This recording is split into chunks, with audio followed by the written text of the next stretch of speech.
Good evening, ladies and gentlemen. I'm Travis Apple, and he's Brian Vale, and you are watching Gametime Situation. That's right, folks. This will be the last episode of the semester and Trav's last one of his career. Yes, it is. The year's winding down, and I can't believe I'm graduating already. No one can. But we'll be sure to end this year with a bang. We're going to bring all you loyal fans up to date on Ashland University athletics. There will be plenty of highlights and in-depth coverage of all the spring sports teams. And don't forget, for the last time this year, Chip Whipple will once again bring another AU athlete under these bright lights, the Game Time Spotlight. Basically, we're going to cover some baseball, some softball, some track, and some golf. And we'll also have plenty more information about AU sports. Well, Vale, it's getting hot in here, so we better start the show. It's game time. Who?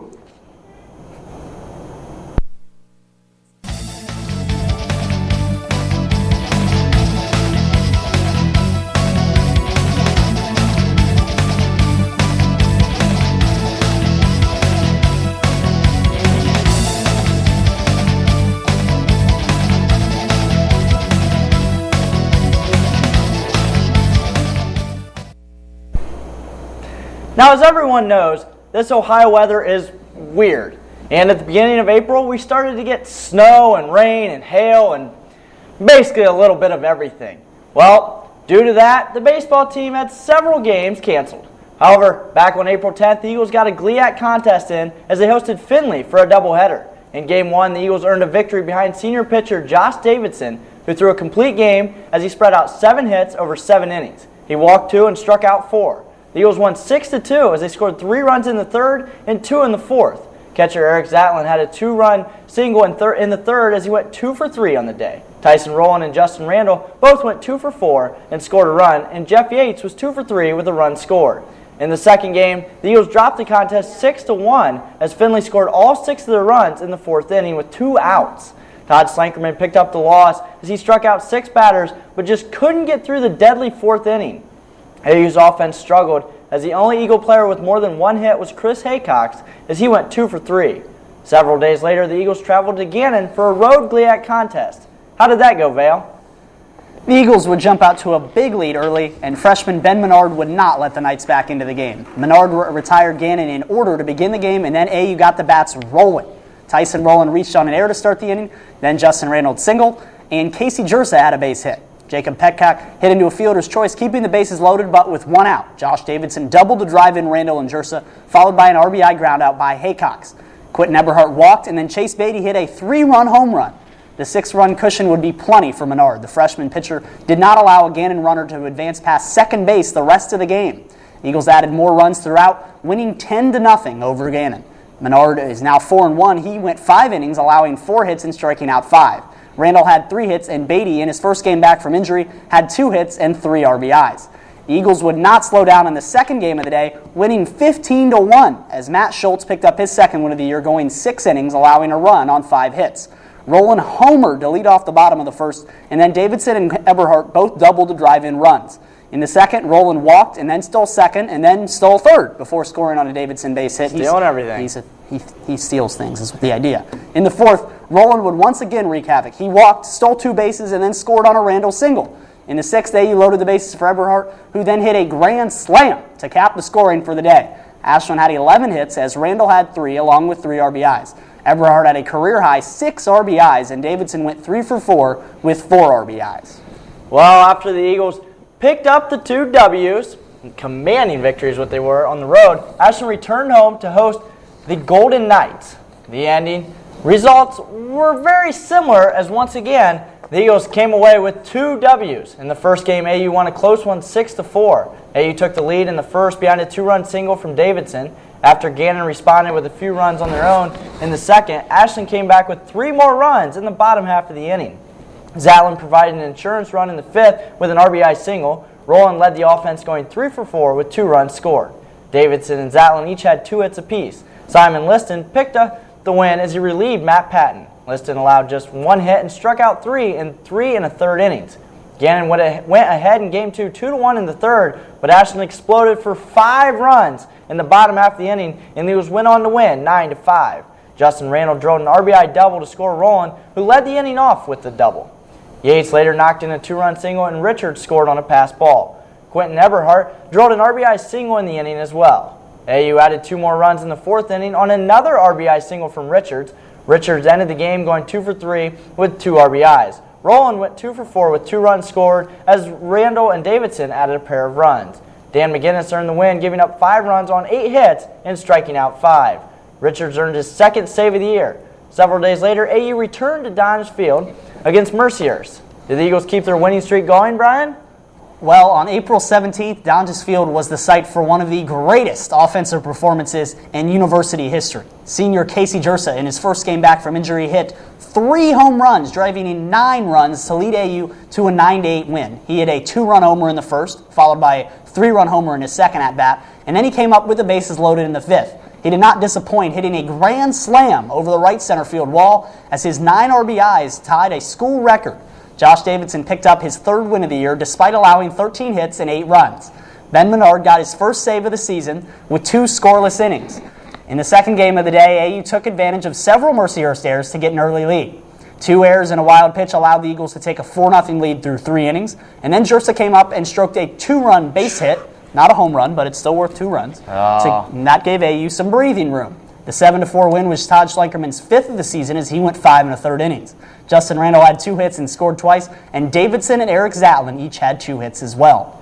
With a 6-game winning streak on the line, the Eagles traveled to Hillsdale for 4 games this past weekend. On Saturday, the Eagles were near perfect as they won 11-0 and 12-1. In the first game, Davidson pitched 5 scoreless innings, allowing 3 hits while walking 2 and striking out 4. AU scored twice in the first and 3 times in the second. Jersa was 2 for 4 with a team-high 8th home run and 4 ribbies. Davidson was 1 for 4 with a double, and he drove in a pair of runs. Randall was 3 for 4 with 2 doubles, and Rowland has an RBI double and 3 RBIs. In Game 2, Ashland had a 2-1 lead after 4 innings before scoring 8 runs in the 5th inning. Randall was 3 for 4, knocking in 2 runs as Jersa went 2 for 3 with an RBI. Richards went 2 for 4 with an RBI, and Jacob Petcack was 1 for 2 with 2 RBI, and Zatlin tripled to drive in a run. Ben Menard pitched his 3rd complete game of the year as he allowed 8 hits, walked 1, and struck out 5. The 2 teams returned for a doubleheader on Sunday. Could the Eagles get wins 9 and 10 in a row? Well, in the first game, AU won 11-0 as Josh Davidson went 5 innings, allowing 3 hits. The senior is now 4-2 in 2007. Ashland put together multiple runs in 5 of the first 6 innings. Davidson had a 2-run double to get things started in the first. Several Hillsdale errors helped the Eagles push 3 runs across in the second. Jersa hit a 2-run homer in the 4th, and in the 5th, he drove in 2 more runs with a double. Tyson Rowland drove in 2 with a double in the 6th, capping the scoring for the game. Justin Randall had 3 hits and scored 3 times. Jersa had 4 RBIs, also scoring twice. And then the second game was much closer, but AU exploded in the 5th inning. Up just 1 run, Rowland was hit by a pitch, Randall singled, Jersa drove in at Rowland with a base hit, and Richards followed with an RBI single of his own. After Davidson popped out, Jacob Petcack singled, scoring Jersa. Eric Zatlin hit a triple, driving in 2 more runs, and after a strikeout, Chris Haycox reached on an error, allowing Zatlin to score. Rowland singled and then stole second, and then Randall drove in 2 with a base hit. The 8 runs provided plenty of cushion for Ben Menard. A lot of RBIs and extra base hits. Menard threw a complete game, giving up 8 hits and 1 run in the 12-1 win. He struck out 5, improving his record to 5-1 on the year. Eagles had 16 hits as 12 different batters had hits. Randall once again had 3 hits, driving in 2 and scoring twice. They scored in each of the first 4 innings, building a 12-0 lead for starters Todd Schlenkerman. Jersa had a 2-run single in the first, Ron Otteson doubled to score 2 in the 3rd, and Brian Thrasher hit a solo homer in the 4th. Schlenkerman allowed just 2 hits in his 5 innings, striking out 6 hitters. The 12-1 win gave AU the series wins, but they had bigger plans. In the final game of the weekend set, Ashland had to fight for it, and in the end, the Eagles came away with a tight 8-7 victory. After Hillsdale tied the game at 7 in the 6th, Davidson led off with a double. Zatlin singled, moving Davidson to 3rd, and then Petcack followed with a sacrifice fly to put Ashland up 8-7. Randall picked up the win, ending the game with a called strike 3 in the bottom of the 7th. AU came out ready to hit in this game as well, scoring 3 times in the first. Rowland singled. Randall reached on there, and then Jersa homered. Chargers scored once in the first, but the teams were scoreless in the 2nd and 3rd innings. AU put together 3 runs in the 4th, but HC responded with 4 in the 5th. For the game, Rowland had 3 hits, scoring 2 runs, and Jersa had another 3-hit day, driving in 3. Matt Schultz pitched 4 in the 3rd innings, giving up 6 runs on 7 hits. Richards threw the final 2 2/3 inning, allowing a run on 2 hits. The Eagles are now 28-11 and 14-1 in the GLIAC. They will travel to Findlay today and then they will host Wayne State this Saturday and Sunday for a pair of doubleheaders. Well, we are just getting started, but it's time to take a quick timeout or a quick visit to the mound. But don't go too far. The Game Time Spotlight is next.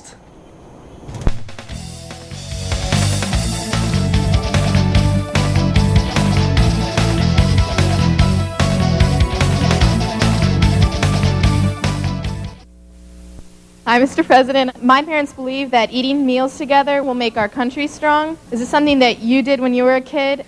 I did eat with my family so long as my mother wasn't cooking.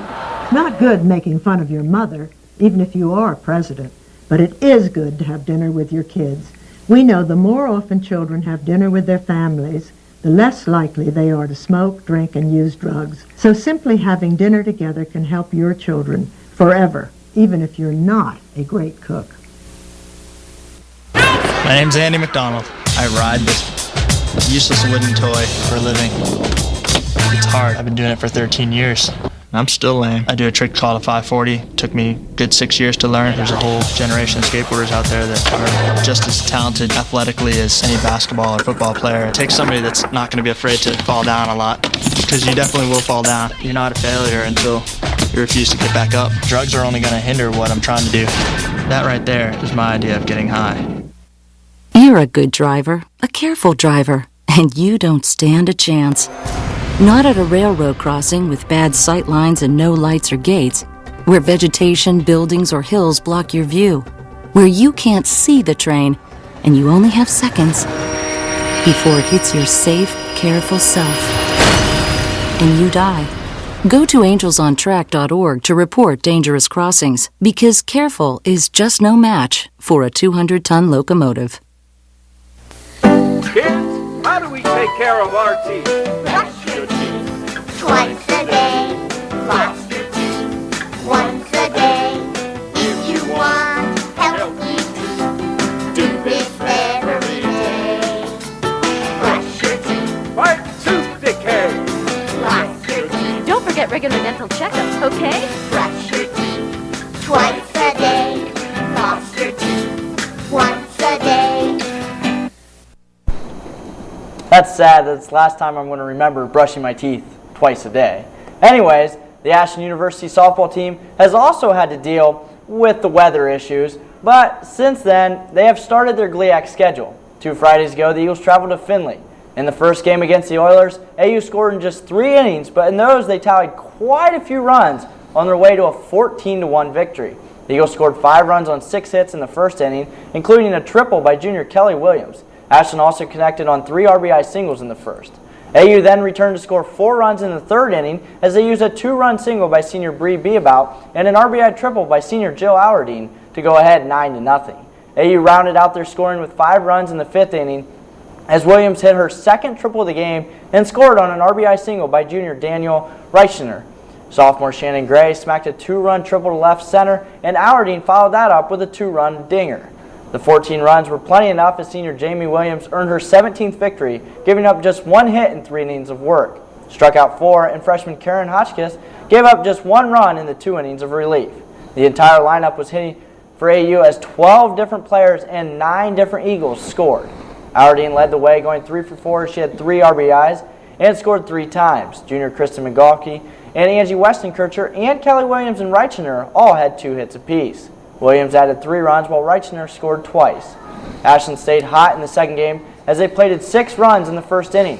Sophomore Nicole Leonard connected on a 2-run double, and Reichner added a 2-run triple in the first. In the third inning, Reichner hit her second triple of the contest and later scored on a pass ball. Williams then slammed her 3rd triple of the day as it helped Ashland to a total of 7 triples in a 2-game series.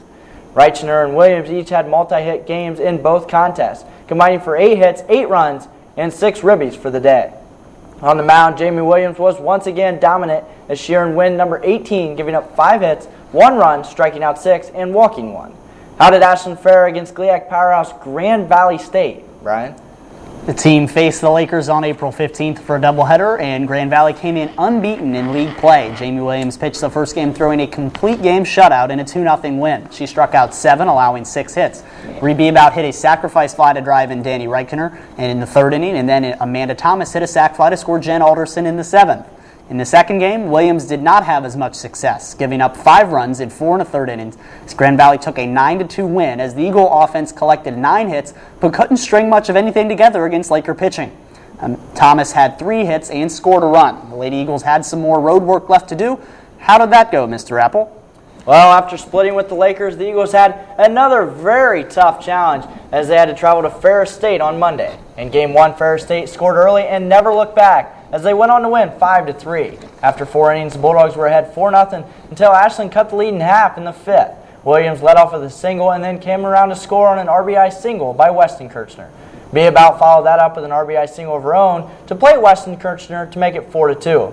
The Bulldogs hit a home run in the bottom half of the inning to add an insurance run. Ashland was able to plate one more run in the 7th inning when McGoffey hit an RBI double to plate Reichner, but they were unable to manufacture any more runs as they lost 5-3.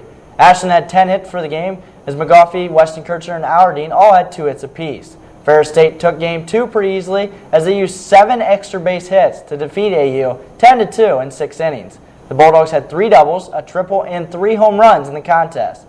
The Bulldogs scored first with a home run in the 2nd inning, but Ashland responded in the bottom half of the inning as Weston Kirchner drilled a 2-run double that scored Williams and Reichner, but that would be the only runs Ashland scored the entire game. Jamie Williams recorded the loss in both games, dropping her record to 19-7 on the year. Could the Eagles redeem themselves in a doubleheader against Lake Superior State Wednesday? Against Lake, the Lady Eagles swept the doubleheader at Brookside Park as Williams pitched 5 perfect innings in the first game and Angie Weston Kirchner homered as AU won 6-0.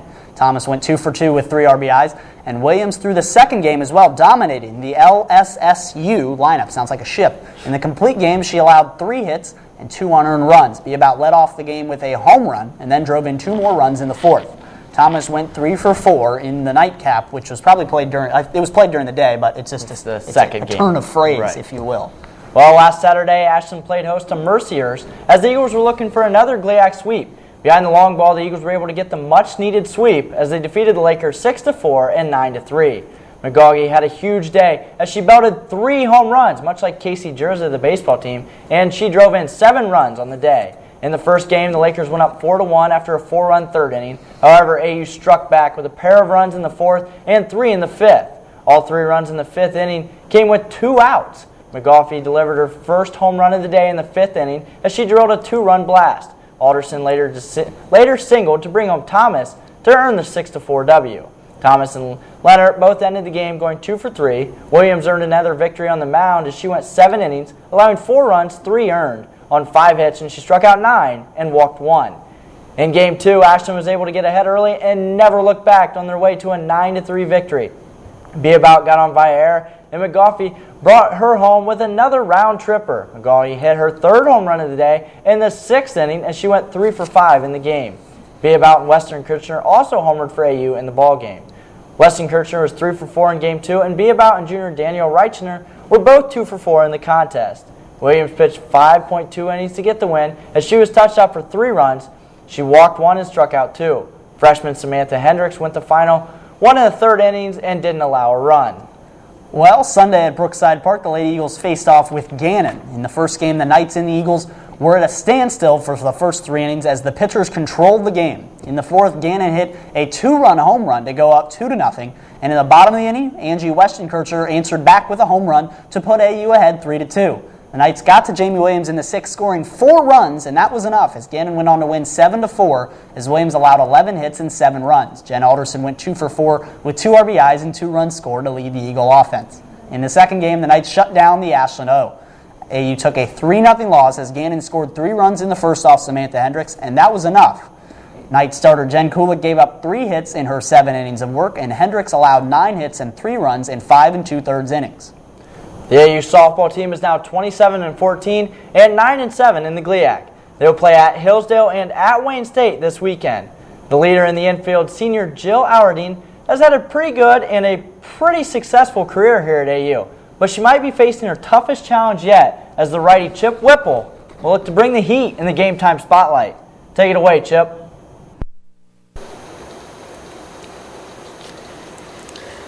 Thanks, guys. I'm here with AU senior softball player Jill Outering. Thanks for being here, Jill. You're welcome. Are you ready? I am ready. The team's playing well so far this year. They're 27-14 overall, but you guys are 9-7 in the conference. How has the team been able to achieve this record? I think we have good pitching and good defense, and by far our hitting is the best that I think it's been since I've been here for the 4 years. So putting those all together, I think that's why we've had a pretty good season so far. Now, the team is struggling some in conference play, only 9-7. Is there any specific reason for this? Because your out-of-conference record is so good. Is it because the GLIAC's just so tough this year? The GLIAC's always tough, and we try to get splits every time, and we have one senior pitcher, 2 freshman pitchers. I would say a little bit of it is maybe the pitching we lack, having another pitcher that can pitch a full game. But GLIAC is just, it's very competitive, and you never know who's going to show up or the way they're going to play. We came out Ferris, we never knew they were going to be that great and that good, and so we just play a very competitive conference. Now you guys suffered a couple tough losses on Sunday. How do you against Gannon? How do you bounce back from losses like that?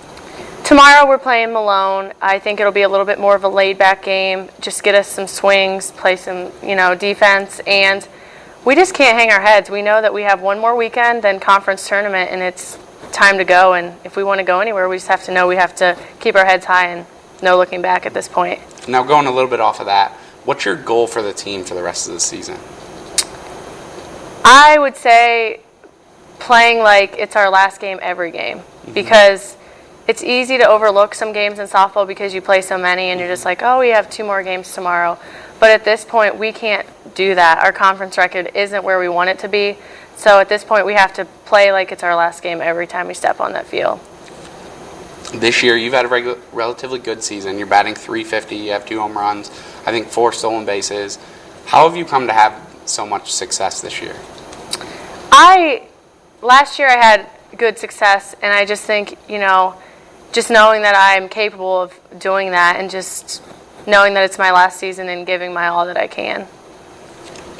Now you're a senior this year, and you're also the shortstop, which is usually the leader of the defense on the infield. Do you see yourself as a leader on this team? Oh, yeah. I think it's neat with our other 2 seniors.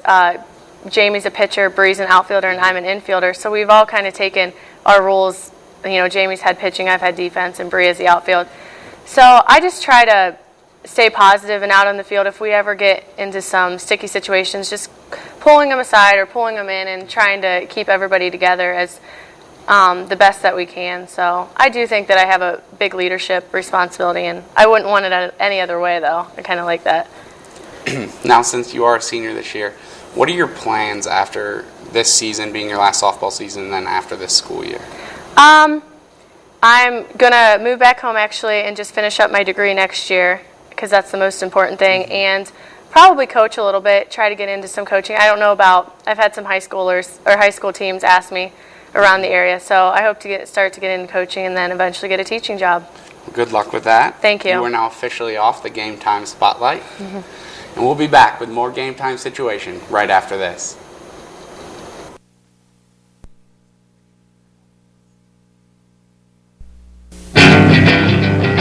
Every trip, every time. California, here I come! Buckle up so you and your friends get home safely. I must scream it to the world from the top of some place very high! Seatbelts save lives. Okay. Visit NHTSA.gov. Low and slow. Best friend, what are you going to do? Brought to you by the U.S. Department of Transportation and the Ad Council. That is spectacular advice. It's just a typical day in the Carlson household. Tommy Carlson has spent the day at school, being picked on and teased, made fun of and bullied by the kids in his class. And his father spent the day not knowing anything was wrong. Bullying can affect a lot of people in a lot of different ways. Find out how you can help by calling for free information. Make time to listen. Take time to talk about bullying. The Ashland University track and field teams recently started competing at this past weekend. They were in action at the Northeast Ohio Championships held in Akron. Several of the meets were held indoors as others were held outdoors.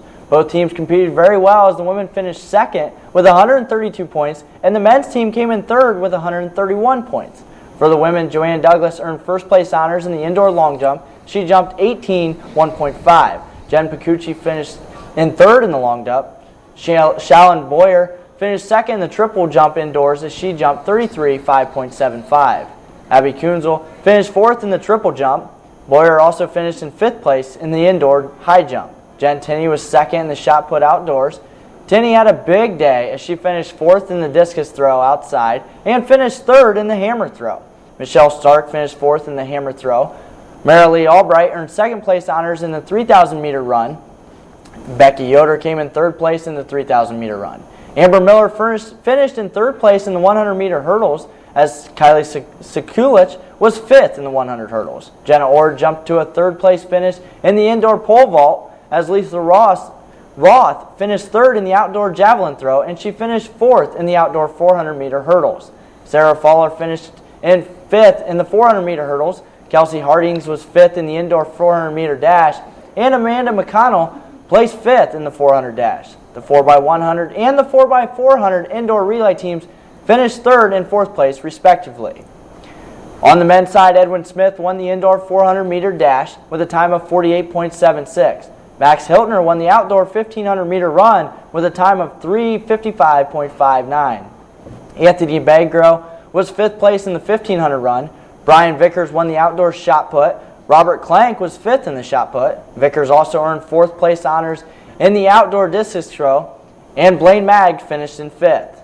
Clank was second in the hammer throw, as Brian Ryman earned second place honors in the indoor 200 meter dash.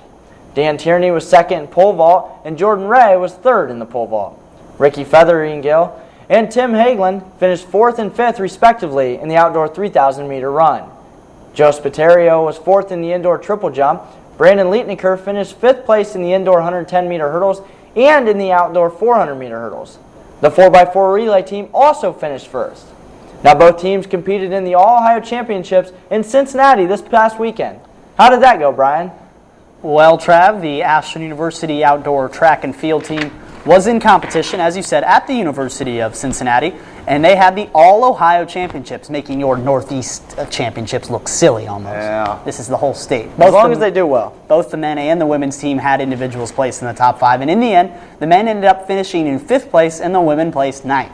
The men's team ended with 80.5 points as they had three first-place finishers.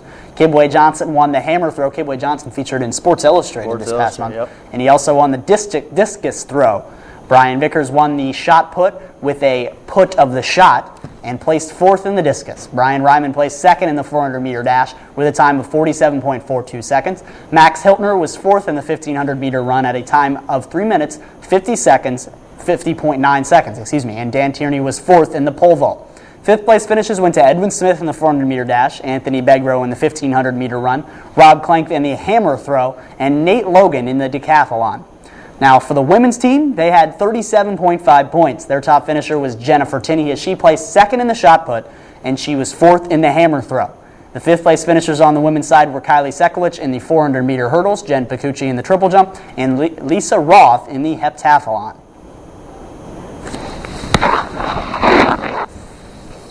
Now the Ashland University men's golf team has been hitting the links the past several weekends in several different tournaments. Several weeks ago, the Eagles hosted the AU Invitation out at the Ashland Country Club. 9 teams from the GLIAC took part as the Eagles finished 7th in the tournament. Ferris State won the team title with a score of 596. Ashland tied for 7th with a score of 622, finishing just one stroke shy of Gannon at 621. AU's top individual was Matt Gosser with 150, who finished 7th overall. Sophomore Danny Evans shot a 156, while junior Chris Robertson had 157. AU played at the Findlay Invitational the following weekend. How did that go, Vale? Well, the golf team took 8th place at the Findlay Invitational on April 15th and 16th. Chris Robertson shot a 155, tying for 11th overall. Matt Gasser was 27th with a 160, and sophomore Danny Evans shot 163, good for 35th. Surprise, surprise, Grand Valley State won the event, which had 10 teams. Now, Trav, how did the regional tournament go for the Eagles? Well, AU's Sean Reed placed 4th at the Great Lakes Regional Golf Tournament at Lock Haven Country Club in Alton, Illinois over the weekend. Reed shot a 145. Wayne State finished first among the 19 teams at the event. The Warriors had a team score of 574. Ashland was 13th with 610 points. Now, the women have also been hitting the links, and at the Capital Invitational in Centerburg, Ohio on April 18th, Megan Marks took second place, shooting an 82. Stephanie Schwartner shot an 84, good for a tie for 6th. Janice Greenblatt shot 86, and then 3 Eagles shot 87. Bridget Slonkoski, Andrea Engel, and Stacy Schutz. And AU won the 9-team event. Could they take a bigger prize to the GLIAC Championships, Trav? Well, in that GLIAC competition hosted by Merciers, the Eagles women's golf team played fairly well and finished in 5th place. Ferris State won the crown with a score of 928. AU's team score was 1030. Ashland's top scorer was Stacy Stutz, who tied for 17th as she shot a 254. Megan Marks was 20th, shooting a 256. The Eagles will play at the NCAA Regionals next weekend. Wow, that was exciting, and it looks like we have covered all of the spring sports. Yeah, we got baseball, softball, track, golf, check. Yeah, we got them all. Okay, yeah, we did. The spring sports seasons are ending very soon for AU, as well as the semester is, and the teams will look to be successful in tournament play. Hopefully they can match the success of the winter sports teams. Well, just by reading about and watching several of those teams play, I think several of them have a good possibility to go deep into the GLIAC and regional tournaments.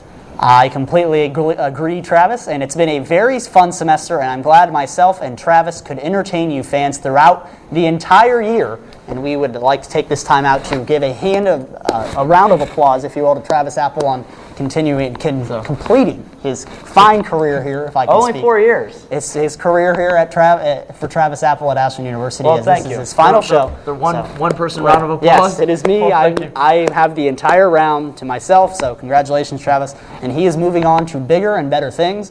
And so congratulations, Well, Travis. thank you. And I would like to thank everyone for tuning in the last 4 years and watching it. It just seems like yesterday I was starting out my freshman year, and now I'm graduating and going in to the real world. Well, don't worry too much, fans. I will be back next year, and I'll be joined on the big desk by Chip Whipple. So we're going to keep the dynasty going without Travis Apple, as unbelievable as it seems. Well, I'd like to thank the whole crew this entire year and thank everyone for the last 4 years. Good luck on your finals, and I hope everyone has a great summer break. These guys will see you next year. Have a good night. See you guys.